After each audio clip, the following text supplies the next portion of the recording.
girl Diamond. I'm back with my all new review of Put a Ring on It. It is the reunion. You guys did not get this video done yesterday because I had a pretty busy weekend and also a pretty busy day.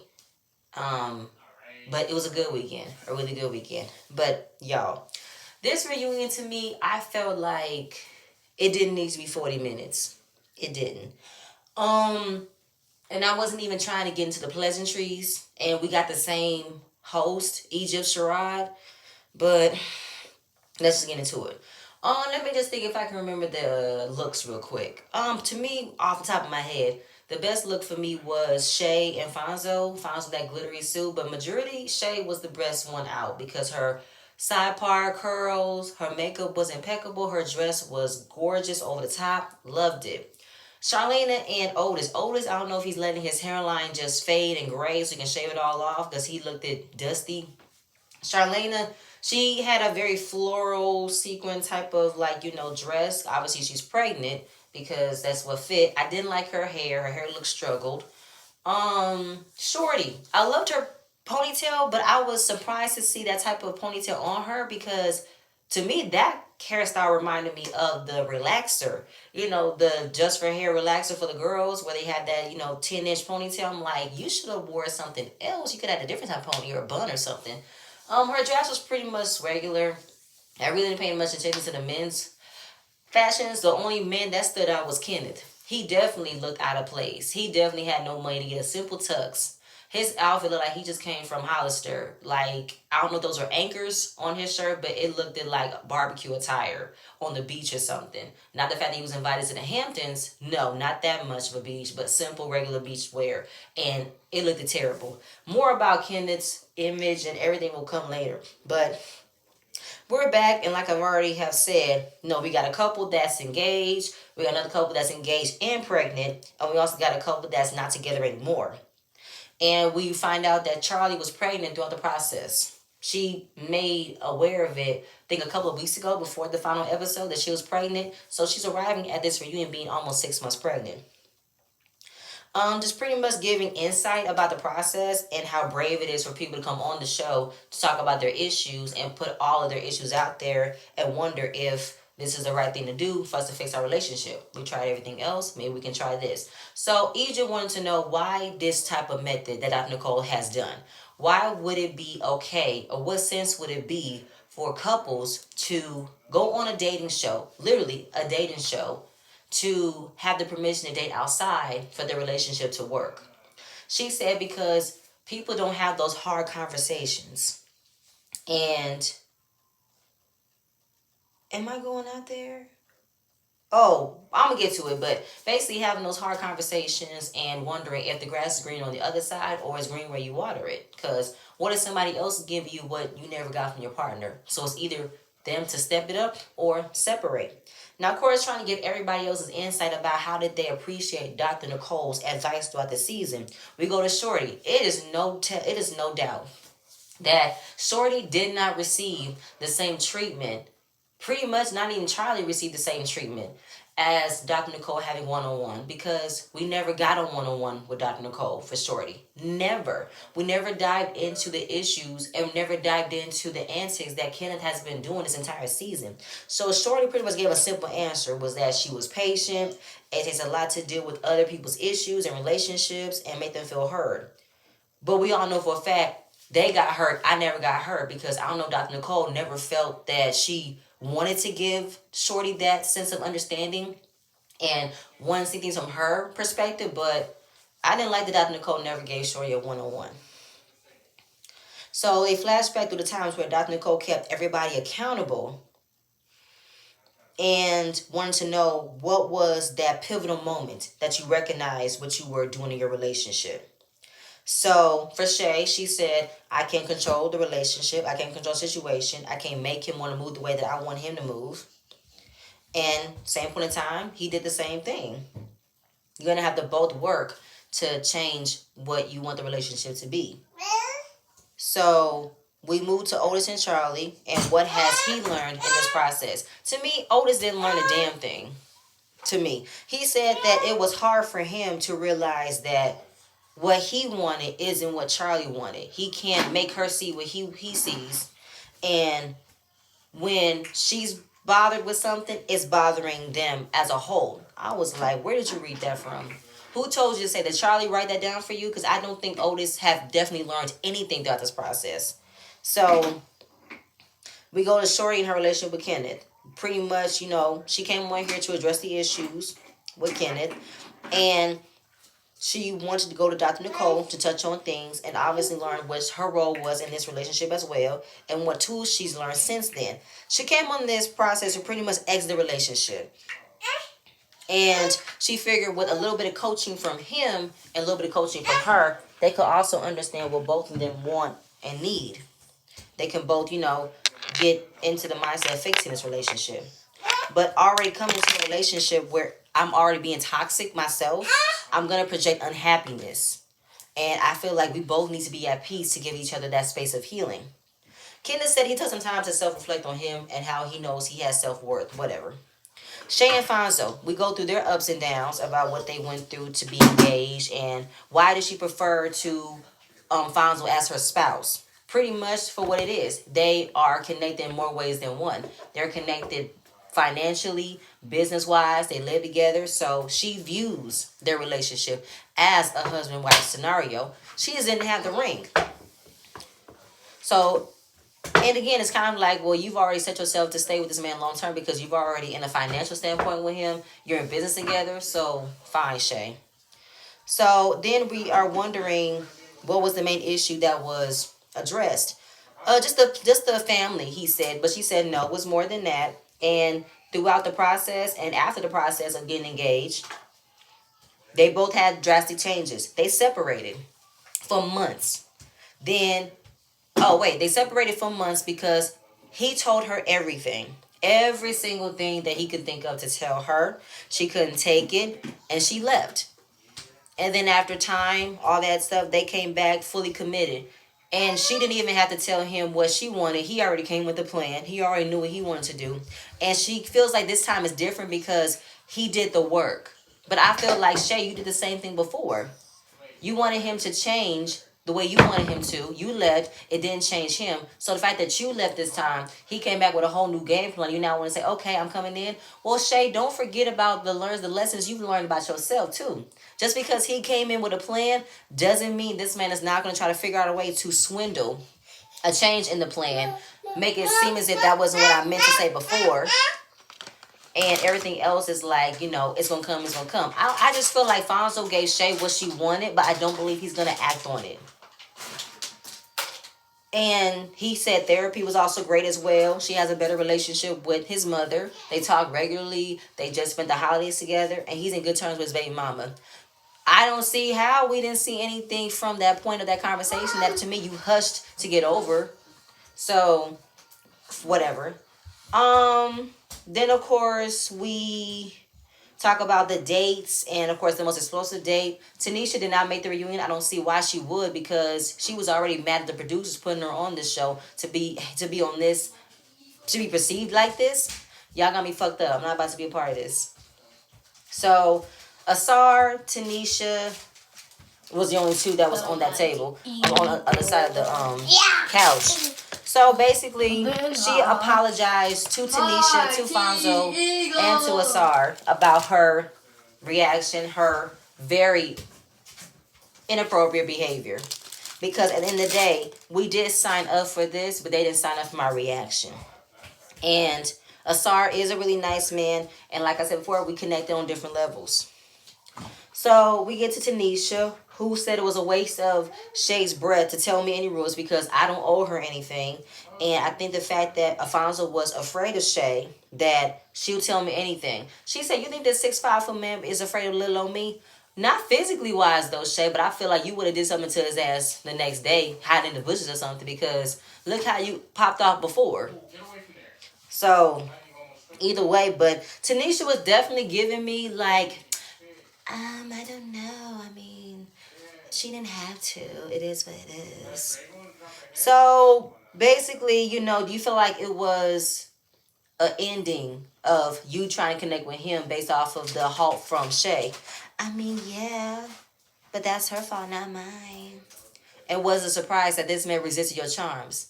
I mean, yeah, because no man can resist me. Like, so Marilyn Monroe, such a play on coyness. Like, she just knew her sexiness is just out there, right? So after all of that, we now find out that Asar and Tanisha were actually hitting it off in the, I think the makeup room before they got on stage, and he saw how fine she looked, got a nickname for her already. They finna go on the date tonight. I said, oh word. I definitely see where this date is going. But moving on, Otis and Charlie. So we go through their process of how they've gotten engaged and being pregnant. So it was a surprise that she was pregnant, but they got pregnant towards the end. To me, I felt like Otis trapped Charlie. I think he trapped her as soon as her first date went well. And he wanted to make it seem as if she'll never be away from him. Like he said, she can never be away from me. I got her. For real, I got her this time. Then they had a conversation about whether or not if she was going to be engaged or not, they were going to stay together, not because of the baby, because they wanted to be together. That didn't make any sense to me. I felt like Charlie had no choice but to stay with you, because I don't think Charlie has enough confidence in herself to walk away from this, and I don't think you don't know how to express that you want her as well. They don't know what they're having, but they want to find out soon. Um, then it goes back to their segment. You know, we talked through the DM situation, how I never thought this would be, and then we get to Chris's days, how he did have a connection with her, but he can also tell that she was still connected to her relationship, how she still wanted to focus on it, and he didn't want to be disrespectful to Otis. And I wrote that this is when Otis doesn't want to accept reality because he felt like there wasn't anything going on between Charlie and Chris. To me, I thought it was. Because Charlie definitely was a whole different person being around Chris. She was smiling, she was glowing, she was engaging. Even though she can tell what type of person Chris was, but the fact that this was another type of person that I'm not used to, this was good energy to be around. And Otis don't like it when there's another man that could possibly be in the running to take his place, because he definitely was in his feelings when Charlie would express how good a person that Chris was, how he was dope, how he was cool. I mean, she already gave us aware of that when they both have each other's Instagrams and they can call each other or DM each other from, whenever they want to. And she said it was hard for her to open up to another person, and she was mainly focused on her relationship. But Otis, really, like, okay, this is where it got extremely whoa for me. So Milan, hold up, before I get to that, okay, did y'all notice that Milan and Tanisha both had the same type of corset, off the shoulder type of outfit? Was there a memo that it was supposed to be the same type of style or something? Because they both had the same outfit but different colors. So Milan talks about how this is a very complicated process and how I am dealing with a situation of a person that I thought liked me, like you have. So their date. She said, as soon as I got home, I got a DM. And Charlie prepared to defend her man at all costs because she's pregnant by him, and said, I saw the DMs. I read everything. And from what the DMs read, it looked like she couldn't hold a conversation. And I watched the show, and he said she was boring. She was this, and she was that. I was like, wow. I said, Charlie, you feel good about that, though? And Milan said, I don't feel good about nothing. I'm trying to, come at you as a woman, that this man is lying to you. This man is playing you, okay? So they go back and forth, and what Charlie knows and what she really doesn't know, to me, was when Charlie had that crack on her face, when not only were there DMs, there were text messages, phone messages, all right? And she read one of them. I said, read them. I want to hear it. Read them. And she read, I wish the cameras weren't here because could you not tell I wanted to kiss you on your juicy lips of yours? So I'm like, oh, word. And Otis like, I don't even talk like that. That's not what I do. So I was like, this man's lying to you. She got more receipts. How they met up in the parking lot. Why was we met outside the show? Why would you meet when we met in the parking lot? Because he wanted to see her. And I said, even though she's pregnant right now, she's looking foolish. And that energy she's given to Milan needs to be given to him. Because this man is lying to you. And you came into my DMs and reached out to me. And I just feel like this reminded me of Basketball Wives when Evelyn went out of her way to contact her abuser to get messages from OG, making it seem as if OG was thirsty. She was following up behind Ojo Cinco, but Ojo Cinco gave her fabricated messages, making it seem as if she was the one coming after him. But in hindsight, OG had the full messages when he was coming after her. That's what in my mind made it seem as if this is what happened. Otis probably showed your ass fabricated messages, probably deleted some text bubbles that started off from him, making it seem as if Milan was the one constantly checking for him, talking to him, and making it seem as if she couldn't hold a conversation. Did we not look at the first date? They were all into one another. They both connected on maybe going to the same high school, having the same interests, lived in the same town. She invited him out to her set. She was a DJ. He liked her to the point where he wanted to DM her. The only person that he couldn't hold a conversation with was Sheree because he was boring. Based off of the first date, the second and third date, Otis never held a conversation with nobody to me more than he held Milan. And did you not peep the car conversation when you wanted to tell her about the boundaries that Charlie should be mindful of? And she would say, "What if I wanted to kiss you?" You said you can try because I won't stop you. You've already opened that door for if something was to happen, you will let it happen because I said in the beginning of the season, you will not believe the rules apply to you. The rules don't apply to you because you think that it doesn't matter if it happens to you because what happens happens. But Charlie, she should know better, right? Because that's what you said. So I believe everything that Milan is saying because Charlie definitely, no, Otis definitely gives me that type of man who feel like because he got a smooth face, a full beard, and all this and the third, he got that type of swag and game. He feels like he doesn't have to do anything. And he thinks that because the type of conversation that he will have, it's not going to get recognized because you cannot begin to make me seem as if this was all made up in Milan's mind because I don't think it was. And obviously, they're going back and forth. I think that Charlie was definitely embarrassed that she didn't find out about the text messages and also the parking lot meetup. I feel like, Charlie, wake up, girl, and smell the roses. Wake up. You are stuck in a situation where you cannot get out of at this moment. You are stuck. And I know she's kicking herself, but she wants to play it cool because she's embarrassed. I know she is. So it's he said, she said, because I don't put it past Otis to not do this. And I don't believe that Milan will lie.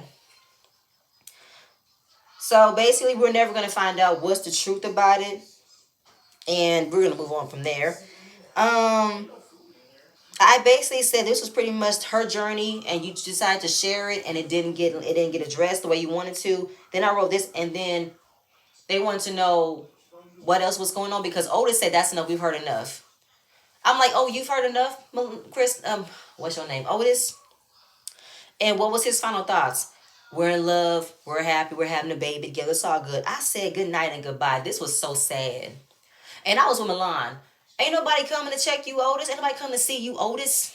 Like, this is so sad. This man is delusional. And I'm not going to lie. What did you tell Milan, though?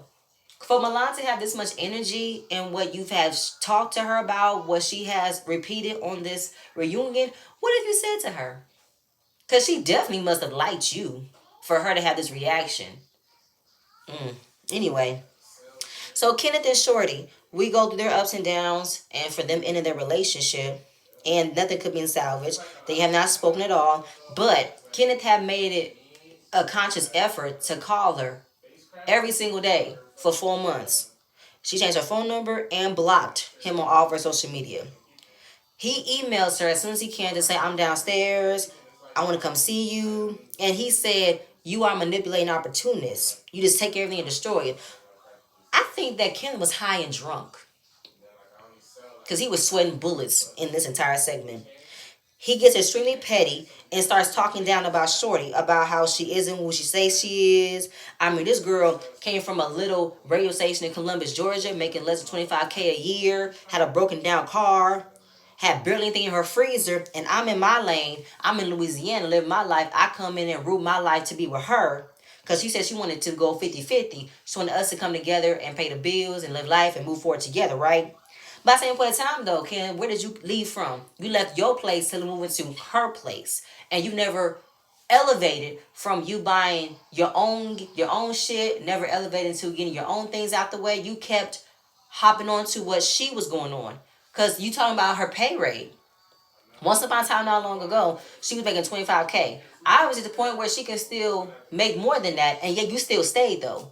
If she was such a bum person for you to be with, a struggling person, you still stayed and stick around though for the money to start coming in the way you wanted to. So, um, what did I write? He goes on and on about how he was so weak. He was attracted to her. He's wanted to, be everything for her. He lost himself, all that bullshit. And ain't everything what you perceive to be. I just feel like, is anybody paying attention? This man's insulting her every single turn. Do you know where Kenneth starts off with? Her age, what she did to get the man, what she did to keep the man, how stupid she was. He is going off about her, and all Shorty said was, you don't do shit. You want to pound him back because you cook and clean when I'm the main one paying the bills. So she said, what did I write? Lost himself. Egypt, I was disappointed in Egypt how she is just letting this man come at Shorty when she hasn't said nothing. She just sit there. That's pretty much been Shorty's tactic this entire time. I am just gonna sit here and let this man make a complete ass about himself. That's what I'm gonna do. And he did it himself. I haven't said two words to him and he's already shown his ass. He said, I'm fine. I'm just, talking passionately. Then he talks about how he wrote down all his facts. Little scribbled notebook paper that he never read off from. I said, you look more like a fool. And I wrote, he's either drunk or high. He's sweating up a storm. He got makeup marks all over his face. Like his eyes were pretty much black as the sun because he had makeup all over them. He had makeup all over his face, all over his eyes. Either he must have been drinking heavenly, or he got into a fight, or somebody beat his ass or something. It was just crazy to me. How I'm like, you just look terrible. He was sweating all the way down, like full on blotches. Like it was just like, you are just. It wasn't a sight. It wasn't a pretty sight to look at. Kenneth needs help. So, Shorty wants to be clear. She never said he wasn't employed. She never called him out to be a bum. But Egypt said, well, people tend to say things without saying things. To me, you were down him as an individual. I feel like she never said he didn't work. This man, she just said his man didn't do shit. This man never did shit. This man never elevated from the man that he proceeded to me about. Because like Shorty said, I fell for his potential. And he never elevated from potential to him becoming the man that he said he was going to be. So... And obviously the whole thing about how he took pictures of her phone, of her bank records, and how it wasn't the first time that happened. This man has tried to steal $2,500 from me. So Egypt said, why stay with a man if you knew that's what he did before? Because throughout the season, I was trying to leave breadcrumbs about how I can never leave this relationship without consequences. Like, knowing what he did before. When they broke up before, he decided to spam her job, make nasty comments, spoke ill will to her friends. He followed her from her job to her new apartment. This man has done a lot of things to make certain that she cannot leave him. The only way she will leave him is in a body bag. And I'm not trying to put that out there, but that's pretty much how women tends to be in a situation. When a man won't let her go, she's going to have to find drastic measures to leave. This was her drastic measures to leave. And obviously, I don't know why, but Egypt was not paying attention about how Shorty has receipts about how this man has done things to her because she was going to leave him. She got receipts from an email that he was going to go on her job page and spam the comments. So basically all that time when you feel like if you have all the evidence of him acting this way, why stay? Did you not hear her? She couldn't leave because this man will find a way to look for her. It's like how he found a way to find her from her job to her new apartment. So why come on the show? You thought you came on the show to move forward in your relationship. Why do it? Basically, to get out. While I've already decided to exit the relationship, I still held out a sliver of hope. But I've already made that decision as soon as I got on the show. Then he keeps calling her a cloud chaser, a manipulator. I said, Kenneth, you're a cloud chaser. Your YouTube page that's all about Shorty, that's cloud chasing. And whatever you try to do at the end of this episode, I don't get it. It was kind of like stupid. So he's downplaying how she begged me to be on the show, and if she didn't beg me, I was destined for greatness. And he was rude about how she had to butter him up to be on the show, like cooking and cleaning, and how she never did that before. So considering the fact that she was already decided to leave the relationship, why come on TV to humiliate him? She never humiliated him, in my opinion. And she said, because I should always be able to walk away from relationship free. I shouldn't have to change my number pad for 15 years and come on the set with higher security. I have security here. Just like how it was when she left Dr. Nicole's office. She went to her and took off her mic. Dr. Nicole dismissed her feelings because she said, don't have to, you don't have to take off your mic. No, I do. And can you make sure he is completely gone so I can leave? She was in fear for life.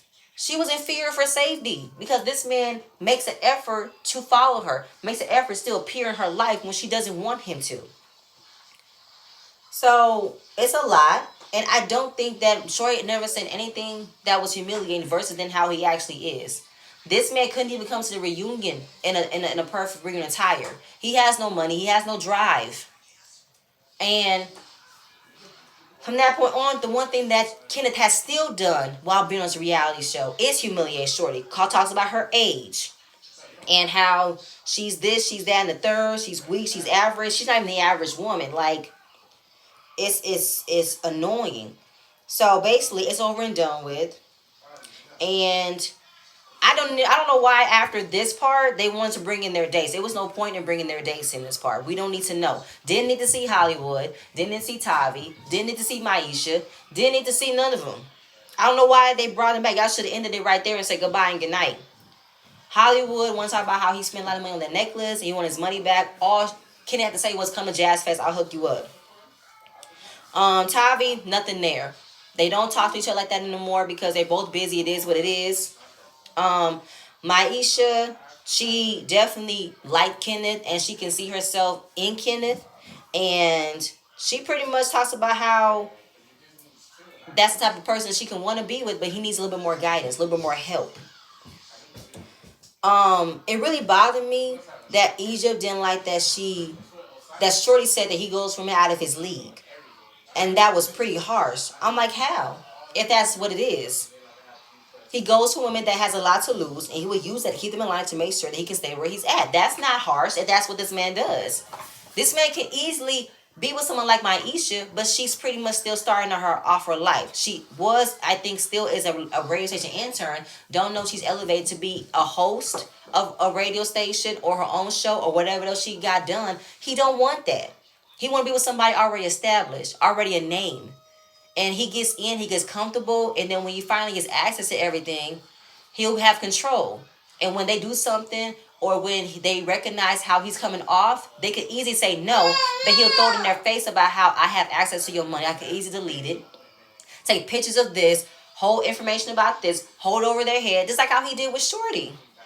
Held her bank records, kept her phone for 24 hours. Place her in a state of a cage that she shouldn't be in because of a man who wouldn't let her go. So I didn't like that Egypt never understood why she said that. He still calls her an opportunist, manipulating. She's not the average woman of her age. What woman with her age want to do with me if I've done so much bullshit to her all those years to emasculate me? I learned a new word, emasculate. I said, Kenneth, go to bed. Egypt, you are not taking control of this situation. This man is degrading this one right in front of you, and you're not saying nothing. I feel like everybody didn't want to understand why Shorty did what she did. They felt like, what was the point of getting on this show if you didn't want to be with him? Because she wanted to get out. All the evidence she had towards Kenneth never did anything. A restraining order, anything else moving left and right, nothing did, nothing worked. I had to come on a show where it documented this man's every move, every action, so he can be far away from me. I do not want to be with this man. And people don't understand that leaving a toxic relationship, abusive, mentally, physically, emotionally, it's a lot to deal with. And it's hard to break away because of what you've been conditioned to be in. You feel like, should I leave? Is it wrong for me to leave? Should I? Can I? Would I? Like, your mind is in a roller coaster. So I just feel like nobody wants to give Shorty the understanding of what it means to leave a toxic relationship when it's not hard, when it's hard for everybody to do. So the couples come in, they discuss their future, their final words. I didn't care what Dr. Nicole said. Just talking about how you want to leave in peace and not in pieces. You don't want to bring a new relationship with pieces and peace, something like that. No wedding plans for Charlie. Don't know when that'll happen. Probably after the baby's born. I don't know. He gonna probably make it seem as if is she worth it to have a wedding because he made it worth it for her to have a baby by him. So we're gonna see from there. Um, Shay and Fonzo, they thinking of a mid-October wedding. It's gonna be over the top. Um, Shorty's working on healing herself, and Kenan talks about how he is filming a movie called Candyland Baby Generation, something like that. I say, who's the cloud chaser? Who's the manipulator? Who's the opportunist? You ended this with, you got a movie coming out. What about? Anybody gonna see that made to DVD movie? But y'all, that's it. That's all I have. Please stay tuned for this video, and I'm gonna see you guys later. Bye.